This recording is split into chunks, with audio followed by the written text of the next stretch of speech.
on your behalf at the end of the session, or you can just flag that you'd like to ask a question. And once the papers are done, I'll call on you and say, and ask you to please turn on your video and ask your question to the speakers. So I'm going to start off by introducing Benjamin Klein. Benjamin, if you'd like, you're welcome to start setting up your screen share while I introduce you, so you've got a little moment to get everything up and running. Benjamin Klein is a PhD student at the Faculty of English, in the Faculty of English at the University of Cambridge, currently addressing the question of what critical insights South Africa's post-apartheid environmental justice perspective can bring to the region's literary history. He's published post-colonial and eco-critical work in the Cambridge Journal of Post-Colonial Literary Inquiry and the graduate journals Oxford Research in English. He'll be talking today about Ecologies of the Bleek-Lloyd collection, nature, transculturation, and resistance in late 19th century South Africa. Over to you, Benjamin. Great.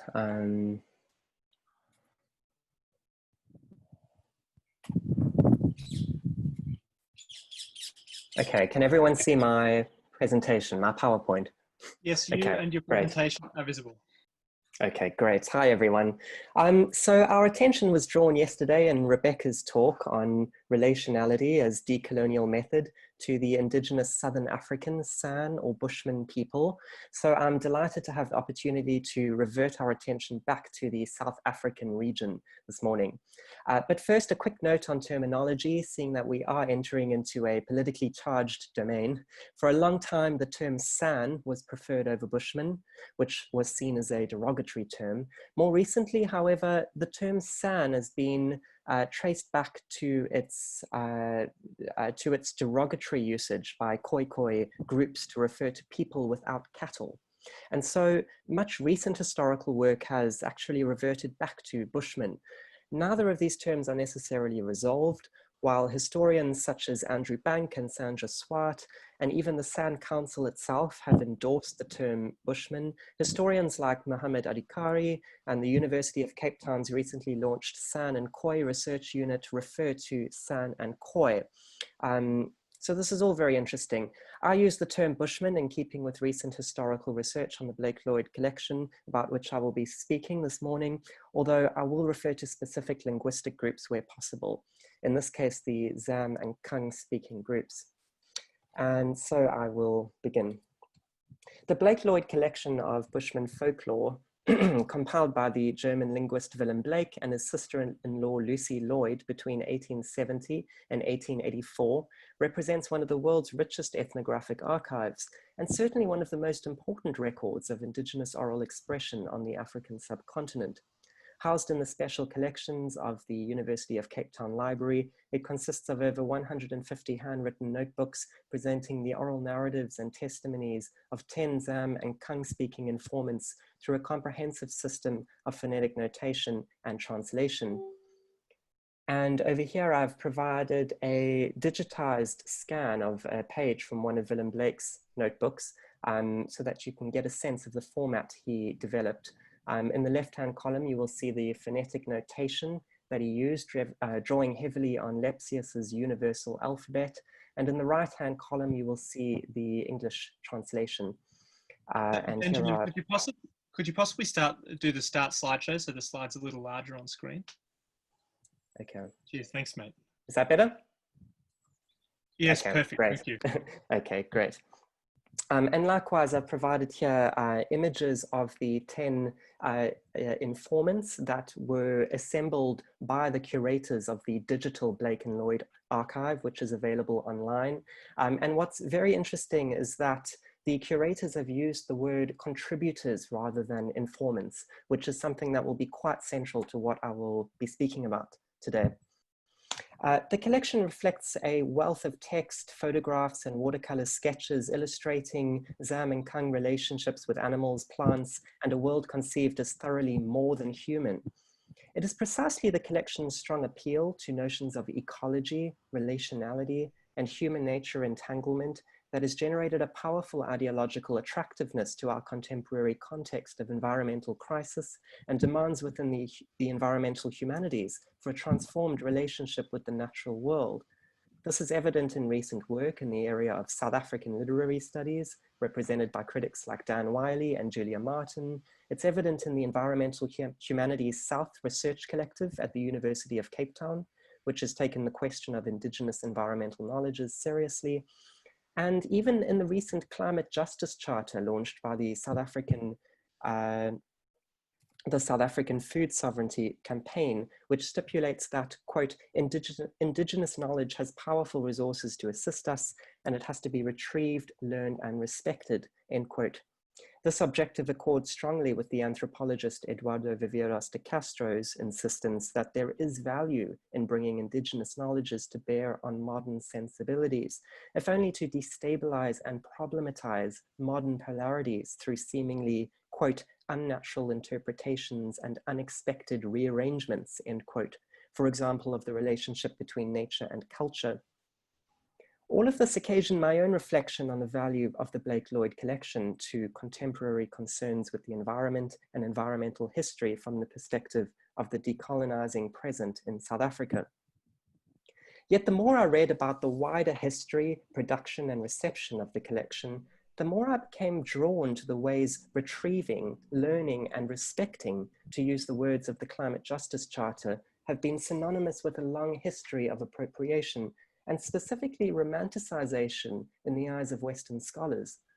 Writers like the English Lawrence van der Post and the Afrikaans Eugene Marais have been central to the repackaging of Bushman folklore into what the historians William Baynard and Peter Coates describe as, quote, the long tradition in Western intellectual thought, which sees pre-colonial people as living in some kind of harmony or balance with nature, end quote.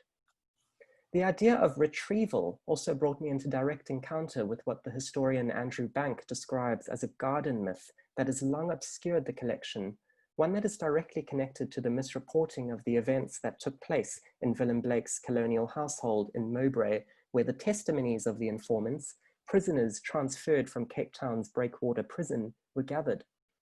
The dominant image provided by this garden myth has not only distorted historical fact, falsely suggesting that the informants were made to live in huts in the household garden during their time in Mowbray, it has also provided a powerful visual metaphor with which to separate conceptually the world of the house, site of the colonial culture of Blake and Lloyd, and the natural world, site of huts and traditional stories. These conceptual separations entrench the deeply problematic view of the collection as an assemblage of unmediated voices from the past, thus occluding a deeper understanding of the collection as what Bank describes as a record of situated discourse, of complex and changing communicative events. And here I've just provided an image of The Hill, which is the name of the household that Blake and Lloyd carried out their research in the early 1870s. Considering the collection's ethnographic origins, the problems of linguistic and cultural translation, and its history of appropriation and so on, there is doubt as to whether it can be made to speak for an Indigenous past. Bank's historical analysis underscores the coercive and unequal power dynamics involved in the extraction of oral testimony from the informants for Blake's abstruse philological inquiry into what he called the character of the Bushman language. Yet what equally caught my eye was Bank's description of the collection as the product of complex and changing communicative events. His detailed account of the relationships and varied input between researchers and informants refutes common depictions of the collection as a mere reflection of colonial power, of European cultural agents subordinating native subjects and repackaging their verbal expression into the form of scientific knowledge. In fact, contemporary research has tended to view the collection's production as entailing a far more complex set of cross-cultural interactions than this, a more constructive and productive sense of creative and constantly improvised dialogue between informants and researchers. And I've actually provided the quote here from Andrew Bank's history of the collection because it's quite profound. Here he's refuting another scholar who has portrayed the collection as a mere reflection of colonial power and portrayed the informants as mere puppets. Bank writes, his image of the recording sessions as clinical, stilted, a fossil oral record set up against the live native performance is overstated. It closes down the possibilities of rethinking the encounter at the Hill in the more constructive and productive sense of creative and constantly improvised dialogue between informants and researchers. In his model, it is difficult to see why the homesick Cabo and Akanta chose to stay at the Hill for 2 years beyond their dates of discharge from the Breakwater prison. Cabo's hopes that his stories would become known by way of books and the later promise of the gift of a gun provide only part of the explanation. The rest lies, I would argue, in their experience of the energizing and positive aspects of their conversations with Blake and Lloyd, of which the notebooks give abundant evidence. Very interesting observations. This view supports the idea of the collection as what I describe as a thoroughly transculturated object, drawing from the Cuban anthropologist Fernando Ortiz's concept of transculturation. For Ortiz, transculturation denotes the converging of cultures through colonial contact. Although I prefer to use or draw from David Atwell's more recent revision of the concept to denote the ways Indigenous people have revised and rewritten modernity in their own terms and through their own cultural coding and symbolism. Reading through Andrew Banks' history of the collection, I began to see the Bleek-Lloyd collection as not only the product of European researchers projecting their interpretive, linguistic, and epistemological inheritance onto the colonial archive, but also of African cultural agents narrating their own stories, experiences, and worldviews within the broader context of an encroaching settler colonial modernity. Importantly, I found the concept of transculturation a productive alternative to romanticized views of the collection as a pure and uncontaminated extension of the pre-colonial past, a productive alternative, in other words, for engaging with the collection's ecologies. Transculturation can help us to analyze the deeper symbolic struggles between Indigenous and settler colonial attitudes to nature that articulate through the collection's varied, complex, and often highly ambiguous narrative response. In my research, I refer to these symbolic struggles as contested ecologies, meaning contestations where competing versions of nature surface through textual form. These contested ecologies illuminate the tensions in environmental knowledges that inhered in the making of colonial science during this profound moment of settlement and change in the late 19th century. As such, they add an important and underexplored layer to what John and Jean Komaroff call the tensions of empire, while they shed light on the wider theatre of struggle between European cultural agents and Indigenous South Africans. I also found this transcultural approach useful in resituating the Bleek-Lloyd collection in relation to the wider discursive realm of South African colonialism. By underscoring transcultural negotiations between competing attitudes to people and nature, we can come to view the collection as providing a potent counter-narrative that went against the grain of human exceptionalism, exploitation, and conquest during this moment of settler colonial expansion. While the collection unwittingly reproduced the ideological landscape of South African colonialism through the form of ethnographic inquiry, it also generated what Julia Martin has described as an extraordinary act of culture and resistance that is brought into sharp relief when compared to the wider literary context of the period. The oral narratives of the collection contrast sharply with the imperial adventure narrative of Henry Rider Haggard's King Solomon's Mines, published in 1885, which constructed a mode of storytelling grounded in the rapacious exploitation of people, animals, and the environment. So too are the narratives markedly distinguished from what the late critic Stephen Gray described as the pioneering ideals of loyalty, athleticism, sportsmanship, and the procedures for domesticating nature observed in a novel like James Percy Fitzpatrick's later Jock of the Bushveld, published in 1907. The collection's apparent opposition to these pioneering ideals, together with its rejection of colonial accounts of Bushmen as inferior vermin, accounts directly reproduced in Jock of the Bushveld, are accordingly deserving of attention. And so in concluding this paper, I want to briefly illustrate how the linkages I have drawn between transculturation and resistance shape the kind of engagement we can bring to bear on the collection, and in turn how such an engagement, in the words of Eduardo Viveiros de Castro, can destabilize and problematize modern polarities through unexpected arrangements of nature and culture. The work of transcultural negotiations between different versions of nature can be seen throughout the collection in the fusing of modern and indigenous narrative and symbolism. In one illuminating passage from the notebooks, this is the case in the fusing of a distinctly indigenous creation myth with the settler colonial symbol of the gun. The result is a thoroughly transculturated response in terms of which the gun is appropriated and reconceived within the largely animist imaginary of Bushman narrative. As the informant Hankaso explains to Lloyd in a notebook dated 1878, detailing how the Bushmen became people, and I'm providing the English translation here, recognizing how the translation process itself was at least partly collaborative. We who are Bushmen were once springbucks, and the mantis shot us, and we really cried like a little child. Then the mantis said, we should become a person, become people, because we really cried. Hankaso's testimony gives voice to the belief that all people were once animals. According to the story, the Bushmen were transformed from springbucks into people following their expression of pain, prompted by the violence of the mantis, a sacred animal that, according to belief, must be respected.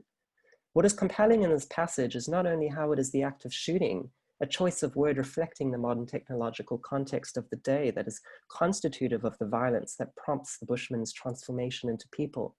It is the way that this act of shooting, underpinned by the modern symbol of the gun, is blended with the indigenous symbol of the mantis, an animal considered so sacred that eating one is believed to bring about instant death.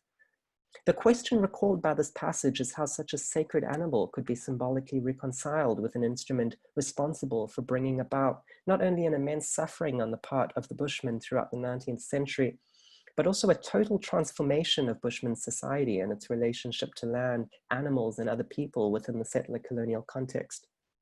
The mantis and the gun are protagonists deriving from competing cultural spaces, the mantis from a cultural positioning in which humans and animals are coextensive, and the gun from a settler colonialism fueled by what could be described as a capitalist patriarchal perspective.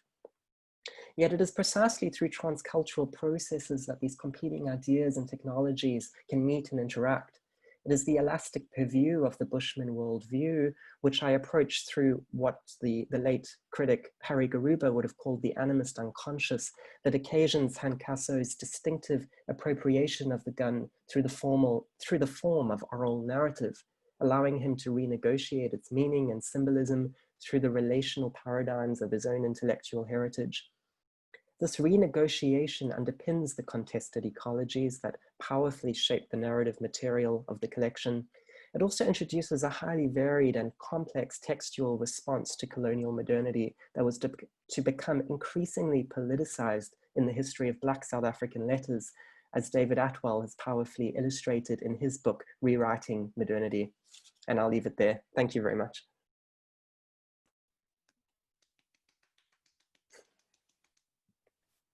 Fantastic, thank you, Benjamin. And just a reminder to everyone, if you do have questions, please feel free to pop them in the Zoom chat box or mention that you'd like to ask a question, and we'll come back to you at the end.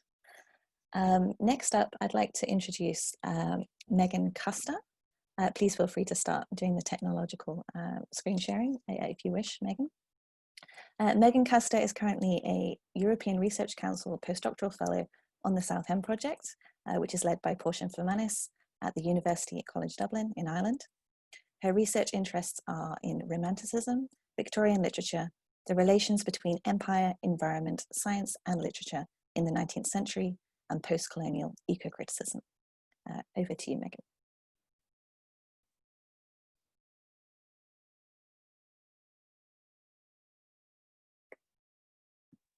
Megan, you appear to be muted.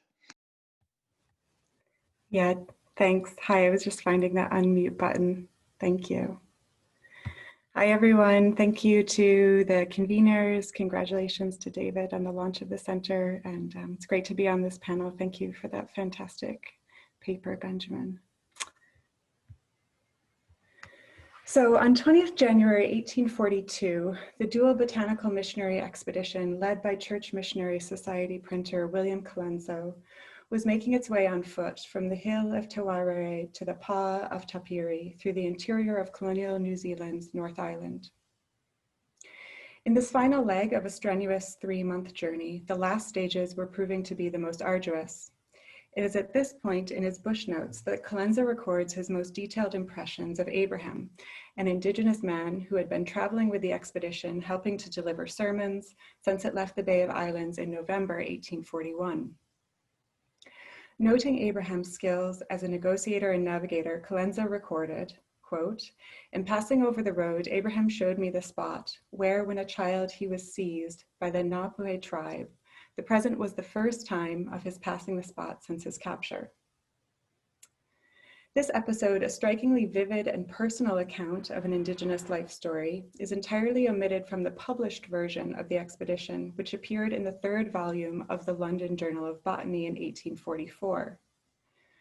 The printed account of the expedition was revised to include the expected tropes of romantic discovery and to conform to contemporary objectives of the natural history scientific community, pointing to at least 2 reasons why the published version contained no mention of Abraham or any of the other Indigenous guides and informants mentioned in Colenso's bush notes.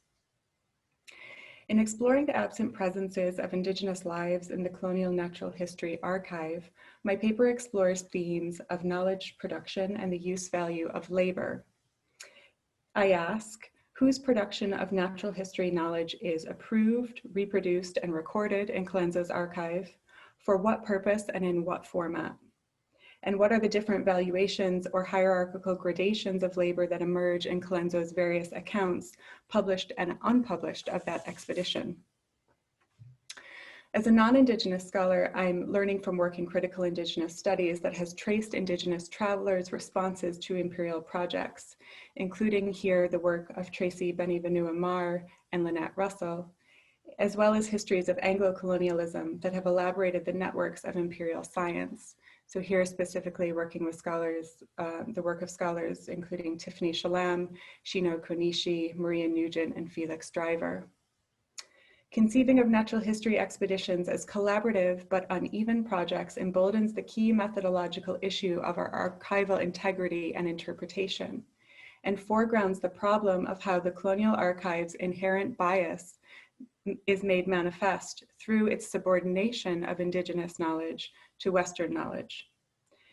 Interpreting the absent presences of Indigenous life stories in the colonial archives in ways that exceed the meaning of what colonial explorers often attributed to them warrants a kind of purposeful theorization that can more skillfully theorize projects that would seek to interpret colonial archives for the creation of so-called, and I'm using here the punctuation that Lynette Russell uses when she talks about hidden histories, putting the word hidden in quotation marks to emphasize power relations.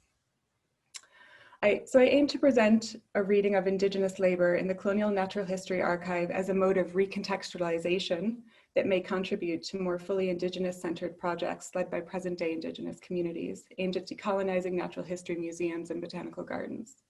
And I distinguish between textual or archival recovery on one hand and recontextualization on the other, because the former implies reading the subjects of the colonial archives, while the latter emphasizes the need to reflectively read the colonial archives as subject. So my paper presents an alternative and multi-scalar approach to the colonial archive that highlights the local, regional, and trans-regional labor practices within scientific networks that included Indigenous peoples, coalesced around natural history institutions, and produced specimens as global commodities.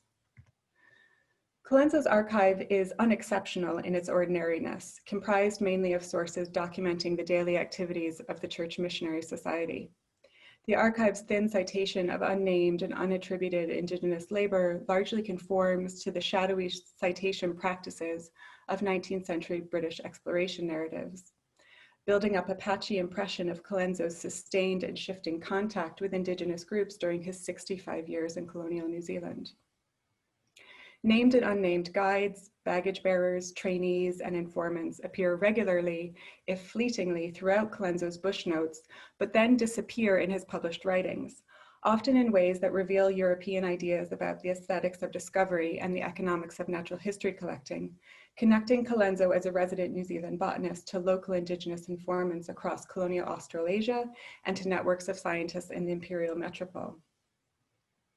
So reading the archive from this perspective, Colenso's often repeated mantras, quote, "I took," "I collected," "I obtained," signal not just his elision of Indigenous participation, but also his ambition to be recognized for his contributions. In the 19th century, the field of natural history was engaged in advancing the philosophical basis of natural history knowledge as a way of elevating it within the hierarchy of scientific disciplines. And the roles and rank of the natural historian were in flux as higher status increasingly accrued to more intellectually demanding abstractive and taxonomical labor. Primary labor value is associated with work that led to Western intellectual scientific discovery, including activities such as observation, identification, categorization, classification, naming, and analysis. Composed of information processing and cerebral activities, primary labor is associated with high sociocultural status, even if the work is unpaid.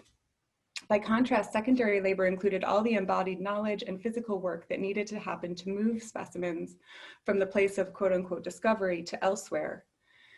This secondary labor relied on and required Indigenous scientific knowledge and local embodied creativity, even while such local knowledge and manual labor was simultaneously undervalued by the commodification value of discovery.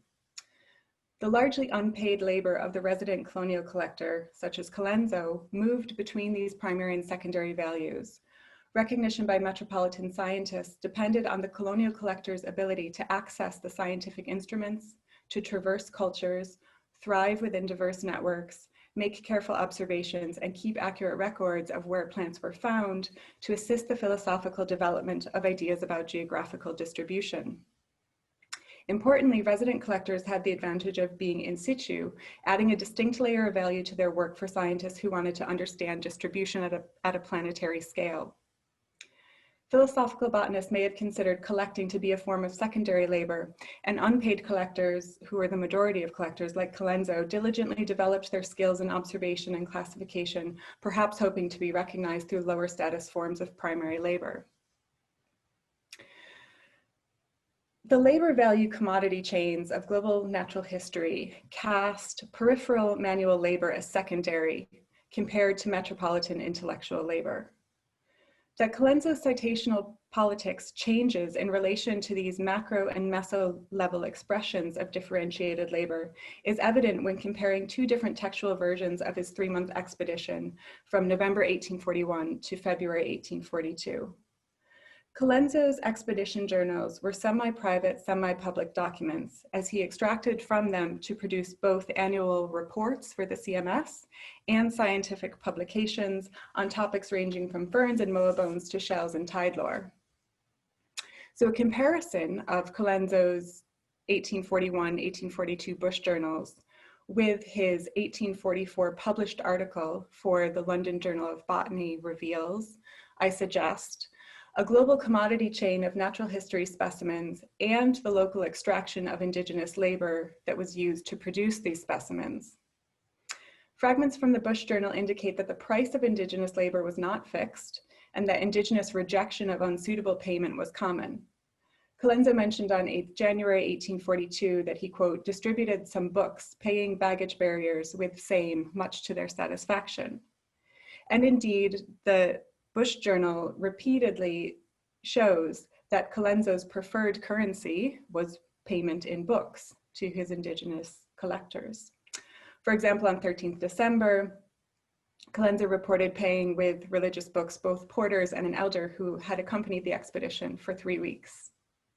Yet none of these payments are mentioned in the published journal account, and nor was mentioned in the published journal account his payment to white settlers who helped him through a remote part of the interior at one point.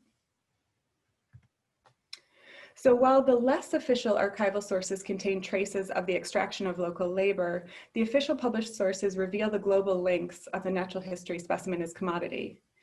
In the introduction to Colenso's 1844 published account, W.J. Hooker uses his authority as a natural historian to verify the value of the expedition's specimen collection, highlighting the rigor of formal classification and the great interest attached to novel specimens in the metropolitan center.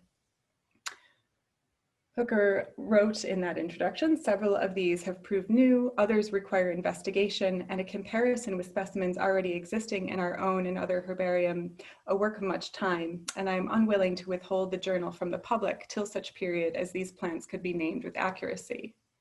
And in parallel, in that same introduction, Colenso wrote that he hoped the same amount of pleasure in looking over as I had in gathering and putting up for you, meaning Hooker and the audience of the journal, the specimens now sent, end quote, emphasizing how the prepared collection contained Colenso's physical labor. So I suggest that the more official published sources give some sense of the global commodity chain of natural history specimens, but as citations of local Indigenous labor that built the specimen collections are found mainly in the less official sources. These official sources must be supplemented with less official sources in order to develop an understanding of local labor and the labor exploitation that exists behind complex global commodity chains. And I'm drawing on the work of Intan Suwandi here with this for her framework of labor value commodity chains, working with meso and macro global, local, and trans-regional elements at the same time. Indigenous responses to European intervention, let alone episodes of Indigenous agential resistance, are scarce in colonial archives. But it is important to highlight any archival evidence of structures that assert sovereign governance and refuse to rescind. After the 1841-1842 expedition, in a letter dated 17 September 1850, addressed to the Tasmanian botanist Ronald Campbell Gunn, Colenso replied to Gunn's entreaties for flightless birds, remarking on his perception that access to Indigenous labor for collecting natural history specimens had changed in the last decade. According to Colenso, changes in the availability of Indigenous labor were linked to Indigenous recognition of use value of a natural history specimen and its status as a commodity. Colenso explained why he could not fulfill Gunn's request for apteryx, otherwise known as the kiwi bird specimens.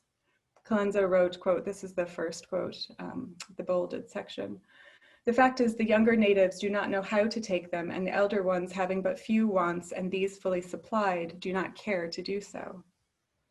In pinpointing the satisfaction of needs and wants as the reason why Indigenous elders would not work for natural history collectors, Colenso locates the use value of the natural history specimen is symbolic of the value of human labor used to produce it, situating it in relation to the two forms of money's use value, both as a commodity and in relation to its social function. So where social needs and wants are fully satisfied, the social function of use value is redundant, reducing or removing the appeal of the commodity attached to it. So for the elder, the superfluity of use value of the natural history specimen as commodity permits the pursuant act, the choice to refuse to labor, as an agential resistance strategy, as a possibility for subversion. Later in the letter, Colenso replies to Gunn's request for moa bones. And here he writes, quote, but really now that the natives have such a preposterous idea concerning the transcendent value of everything after which a European inquires, which is sure to be connected in their minds with gold, that it is a very difficult matter to get them to procure any specimen, however trivial or common.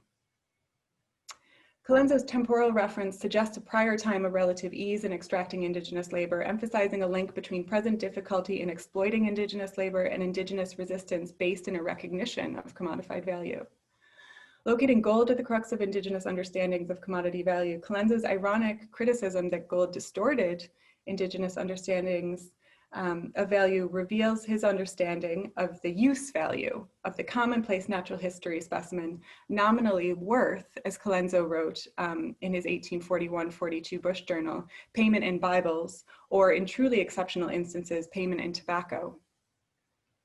The price paid to Indigenous collectors for their work obtaining natural history specimens in the field appears to have been linked to how desirable the species may have been to Colenso's international correspondence in Tasmania, London, and elsewhere. But in this reading, Indigenous labor shortage in the field of natural history collecting is not the result of Indigenous misconception of gold's use value or a misunderstanding of the use value of natural history specimens, but rather a consequence of Indigenous actions that undermine European use value as an act of agential resistance in the form of refusal to participate in natural history collecting.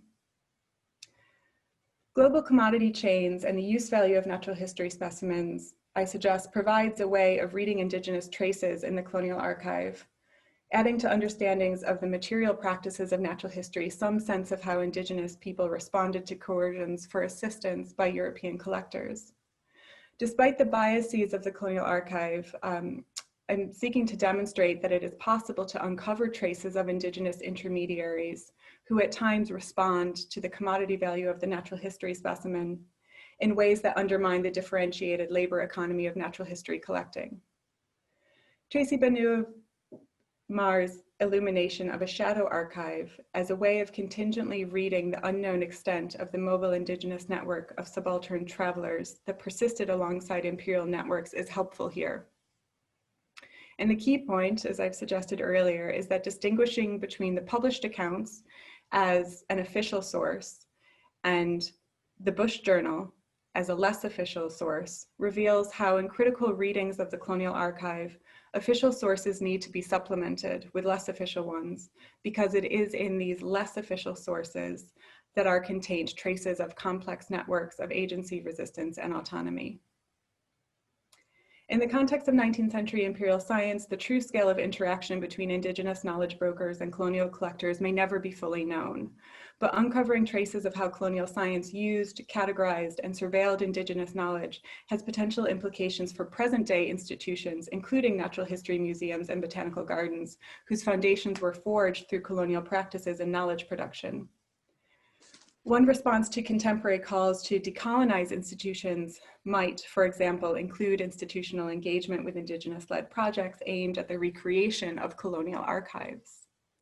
Perhaps there is now even the will to demonstrate present-day responsibility for how the principles, methods, and histories of science as a storytelling practice are accessed and disseminated in ways that elevate the submerged knowledge systems that supported the foundations of such institutions to equal significance. Thank you.